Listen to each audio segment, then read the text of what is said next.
In January, we're going to do something we did about 5 years ago. If you were here, you'll remember it. If not, it'll be new to you. We're going to read through the story as a church. It's a walk through the Bible, and we'll all be reading at our homes the same stories together, even though we're divided. And then when we come together and I preach, we'll be looking at those stories we've been reading. Until we get there, though, we're going to look at some stories of some significant women in the Bible. And in this series, we're going to follow a book by John MacArthur called 12 Extraordinary Women. We won't cover all 12 because some of them will be covered in our next story, the study of the story. But you'll see where we're going. And you'll hear me echo a lot during the series of what John MacArthur has said. So give him credit. I'll give him credit early on. You can go read the book and see how much I use him. Seems fitting, if we're going to start a series on some extraordinary women in the Scriptures, that we would start at the very beginning. The mother of all who would come after her. Her name is Eve. We already read this morning in the first chapter of Genesis how God made both man and woman in His own image and saw that all of creation, and them especially, were good. He declared them good. It is good. At this point in our reading, God's already made man, fashioned him out of dust, breathed into him the breath of life, His own breath, put him in a beautiful garden where he would work and eat of anything except the one thing, the fruit of that one tree in the middle of the garden. So there was the man, there was his work in the garden, there was the animals, and there were a lot of them, I assume, and he got to name them. Just one limitation, one restriction, one command that was negative. Do not eat from that tree. All the others are great, but not that one, the tree of knowledge of good and evil, or some would say the tree of conscience.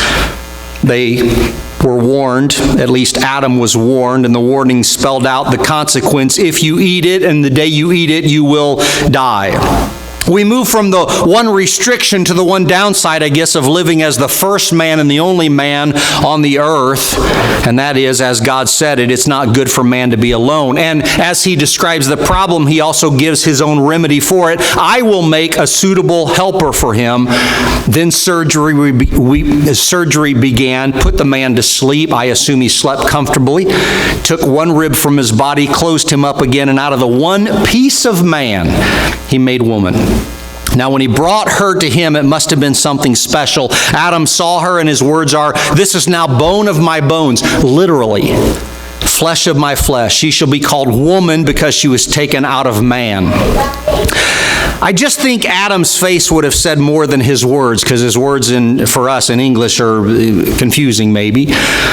Being the only human alive on the face of the earth, seeing lots of trees and lots of plants and lots of grass and lots of animals, but seeing nobody who was like him, to see her must have been extraordinary. I mean, obviously, she was so much like him, and obviously, she was not exactly like him. Complementary. I figure his eyes are huge. His heart is beating faster. I even wonder if he stumbled over those words. They sound so nice as we read them out of the Bible. I wonder if he stuttered a little bit. Both of them were naked, and it was natural, logical. It's good, and it's innocent. And even if you say it's sexual, that's good too. Because God made them to come together, and He brought them together. They fit together perfectly as they were created to do. It was just right, because there was nothing wrong. There was no wrong. Sin had no place in the garden or in the man or in the woman. Until this one day, and now we come to chapter 3. Here's how it reads. Now the serpent was more crafty than any of the wild animals the Lord God had made. He said to the woman, "Did God really say you must not eat from any tree in the garden?" The woman said to the serpent, "We may eat fruit from the trees in the garden, but God did say you must not eat fruit from the tree that is in the middle of the garden, and you must not touch it, or you will die." "You will not certainly die," the serpent said to the woman, "for God knows that when you eat from it, your eyes will be open, and you will be like God, knowing good and evil."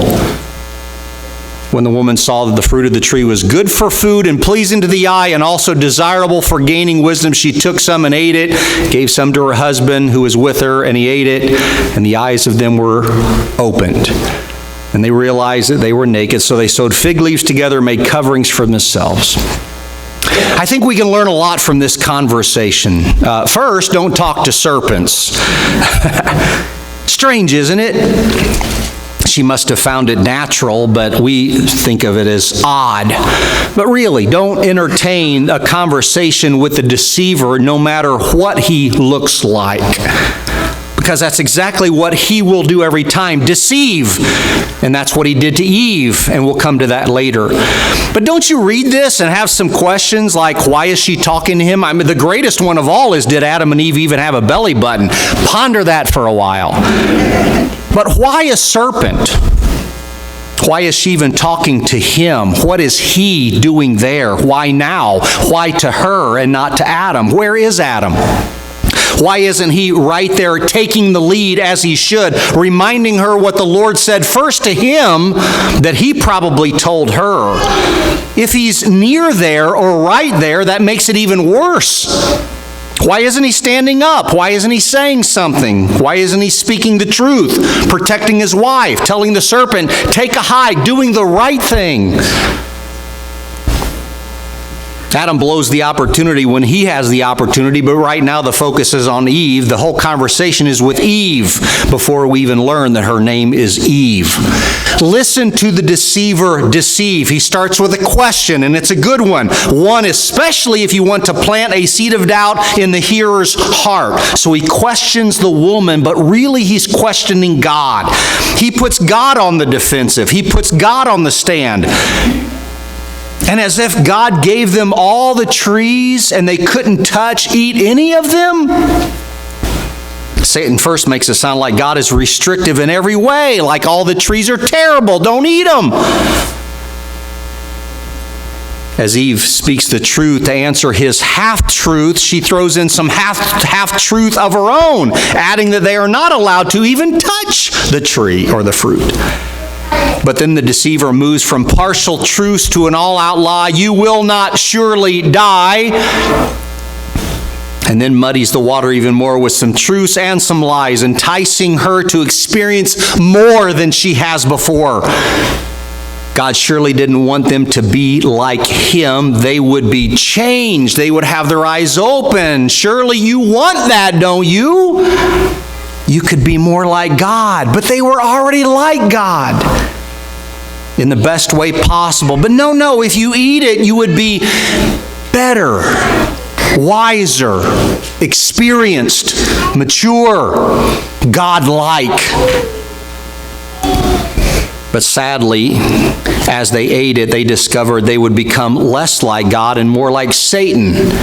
Rebellious, disobedient, selfish, and fully sinful. This is when she should have stopped talking before she started eating. This is when she could have called in her reinforcements. Adam, get over here. Say something. This is when she should have run for her life or at least thrown up a wall or just used one word. No. But she doesn't. She looks at the fruit. She sees that the fruit looks good. It pleases her, at least to her eye. She must start thinking about what it would be like to eat it, imagining how she could be different, wiser, more like God if she would just sink her teeth into it. And figures for the moment, at least for the moment, God must be wrong, Satan could be right, and I must have a taste. So she takes it. She eats it. Gives it to her husband, he eats it too, and immediately they see. Immediately they know. Immediately they are enlightened.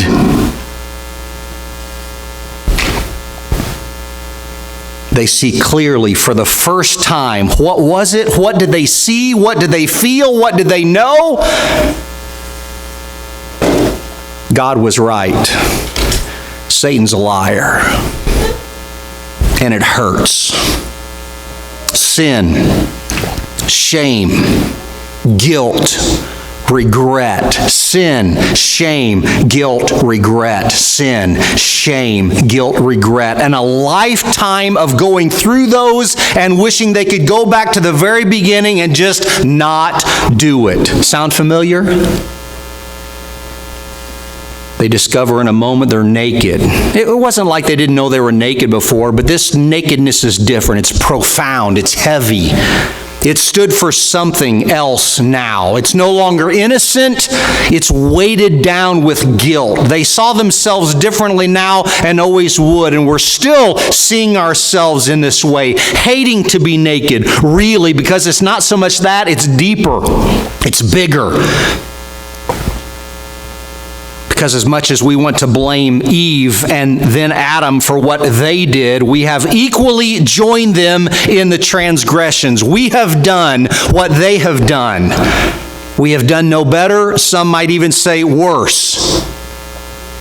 So we are in this together. And God comes calling to them, questioning them, knowing what He already knows. And it all comes clear. It all comes out. They have fashioned for themselves some fig leaves to cover their nakedness. Surprise, surprise, it doesn't help. So He kills the animal to make a superficial fix. And as He promised, the consequences of their own actions have come to light. Death enters the picture. He must have hated to say it to them, but He said it to them. The consequences of their sin, exactly what He wished they could have avoided. The ground is cursed. Death will take them. The separation is complete. And as it turns out, God was right. And nothing would be the same. And Adam and Eve and every child of theirs would live in this fallen world and would never be able to escape it. You can look at the consequences, the curses, but let's look at Eve's because that's the lady we're looking at. Verse 16. God said to the woman, I will make your pains in childbirth very severe, and painful labor will you give birth to children, and your desire will be for your husband, and he will rule over you. As He promised, the consequences come to light. It's clear now. If she wondered what it might be like, now she knows. She didn't know childbirth. She hasn't given birth yet. So how could it be greatly increase the pain? Don't know.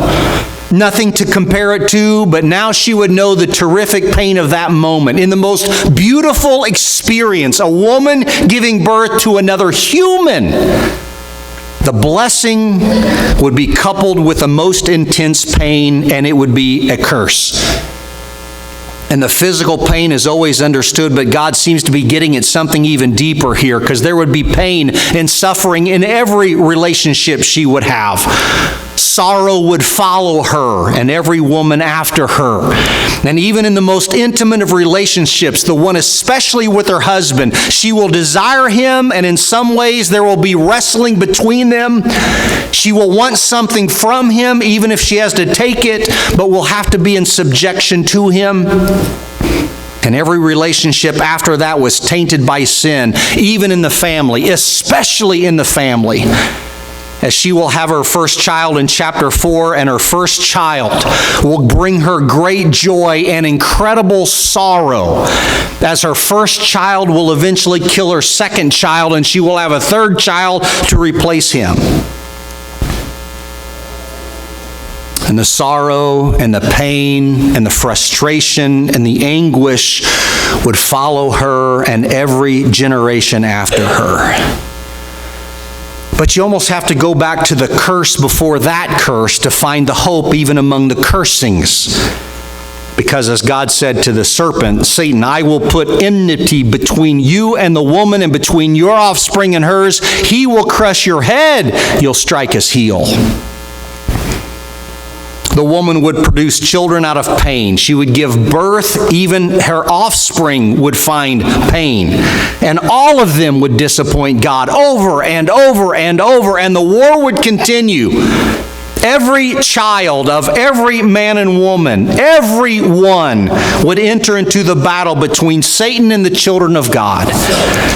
But someday, way down the road, farther than even Eve could imagine, she would produce a seed that eventually that child would be born. And while Satan would always be nipping at his heels, tripping him up, as he has done with every child of hers, he, for the first time, would now crush him. He would get the fatal blow on his head. He would do more than just take a stand against evil. He would crush the evil one. And even though Jesus' name is not mentioned here, Adam and Eve could not imagine him yet. The prophecy is spoken, the future is laid out, and our hope for conquering sin and Satan is foretold. But just thinking about Eve, as Adam names her, the mother of all living things, you can guess, I don't know either. I just figure she was beautiful. It doesn't say it. I'm just guessing. Maybe I'm wrong. But as he looked at her, I would assume he saw awe in her. A glorious creature, made from God, but also made from him, fit perfectly to him, complemented him exactly. Since he had nothing to compare her with, of course, she must have been perfect to him. In some ways, she must have been the perfect picture of what a woman should be, and sinless in the best way possible. Living in a perfect garden in a perfect world, but no sin had entered her.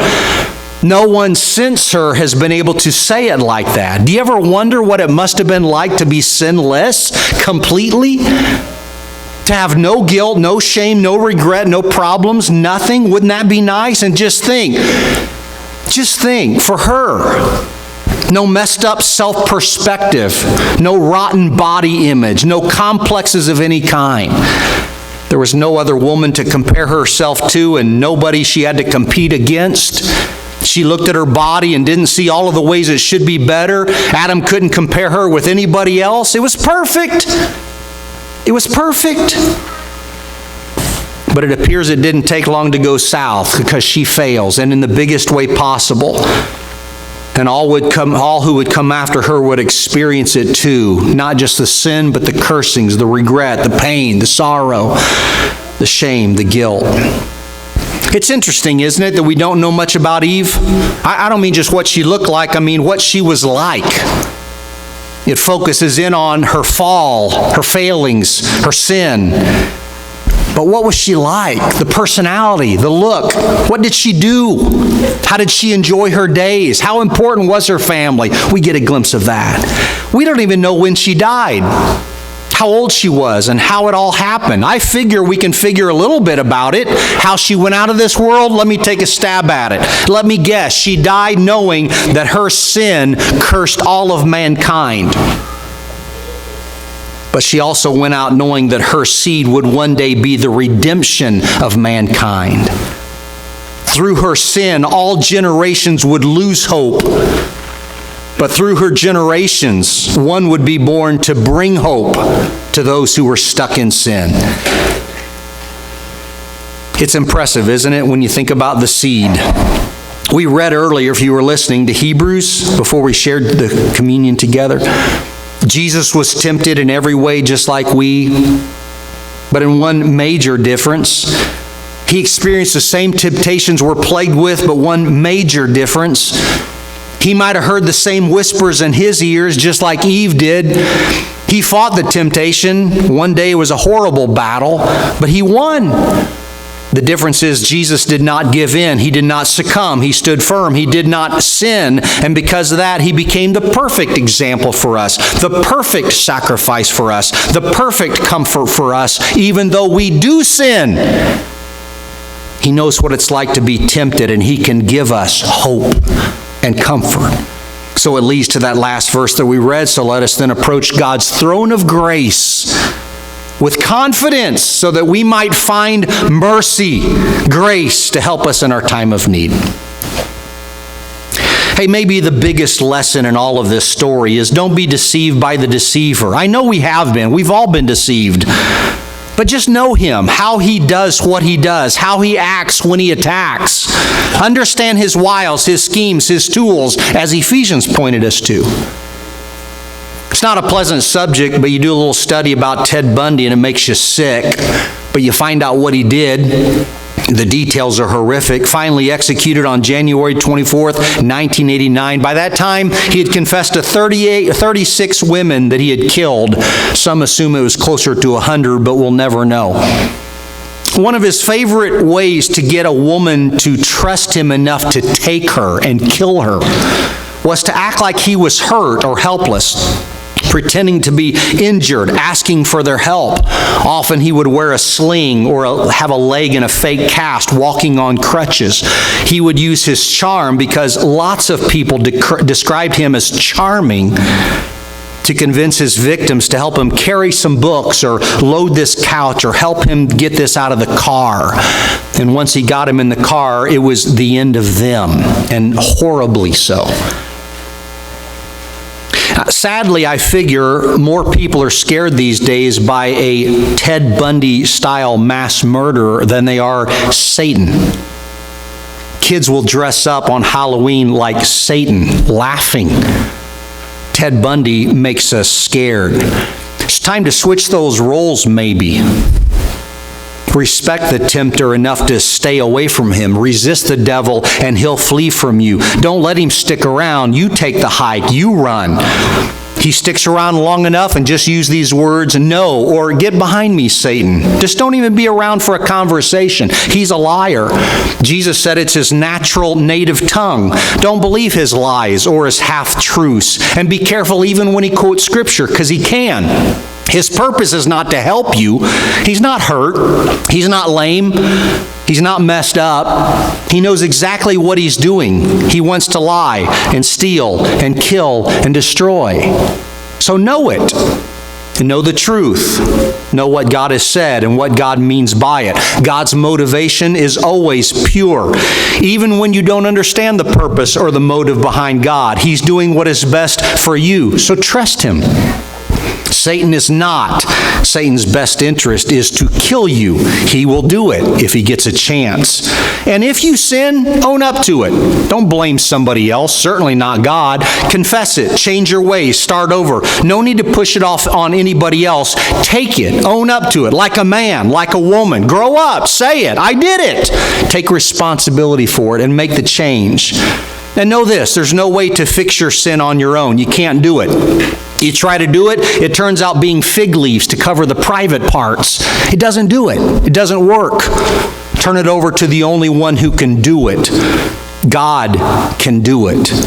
Only God can deal effectively with sin and wipe it out. Only God can forgive forever. Only God can cleanse what has stained us, take away what sticks to us, and forgive what will condemn us in the end. Only he can save. So stay away from Satan and draw near to God, because Jesus Christ is still our hope. Let's stand and sing. Come if you need to. What can wash away